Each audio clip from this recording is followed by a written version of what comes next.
नमस्कार दोस्तों, आज निफ्टी में रही बिकौली। निफ्टी 34 अंक नीचे गिर के बंद हुआ है। जैसा कि हमने कल भी बात की थी और मैंने आपको समझाया था कि निफ्टी अब एक रेंज बाउंड हो जाएगा। 24,400 बहुत बड़ा रेजिस्टेंस है, वही हुआ। 24,400 निफ्टी ने टच किया और फिर नीचे ड्रैग डाउन कर गया। लेकिन अच्छी बात है कि निफ्टी के पास अभी काफ़ी सारे सपोर्ट है, मल्टीपल सपोर्ट है। 24,150, 24,100 और 24,050। हो सकता है निफ्टी ने टच करे और फिर से बाउंस बैक कर जाए। लेकिन अगर आप ट्रेड की बात करें तो ट्रेड अब 24,000 और 24,400 के बीच की रेंज में होगा। तो ये सपोर्ट और इसमें आपको ध्यान रखना है। रही बात मार्केट में कोई बड़ी बिकवाली या बड़ा बुल रन नहीं आएगा जब तक 24,400 ऊपर नहीं टूटता या 24,000 नीचे नहीं जाता। कोई बड़ी हावी बिकवाली और बड़ा बुल रन नहीं आएगा। अब दोस्तों बात करते हैं कि ऐसे मार्केट में कुछ ऐसे स्टॉक्स या सेक्टर्स जो आपको अपने पोर्टफोलियो में होने चाहिए या आपको उसका एक्सपोजर रखना चाहिए।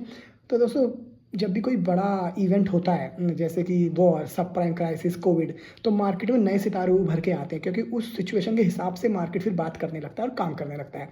अगर आप बात करें अभी के इवेंट के, वॉर रिसेंटली खत्म हुआ है, तो इस सबको देखते 3 ऐसे सेक्टर हैं जिनमें बुल रन आ सकता है।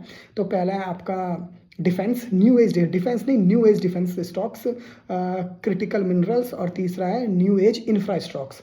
अब न्यू एज मैंने इसे लगा दी क्योंकि वो इस नए जमाने की वजह से काम करते हैं। अगर आप आते हैं defence, new age defence stocks, HAL, BEL, Mazagon traditional में आते हैं। लेकिन ऐसे स्टॉक्स में हमें नज़र बनानी है जो प्योर ड्रोन्स बनाते हैं और UAV बनाते हैं। UAV यानी अनमैन आर्म्ड व्हीकल बनाते हैं जिसपे आप अपना एक्सप्लोसिव लोड करते हैं और एनिमी की टेरिटरी में से ब्लास्ट करवाते हैं।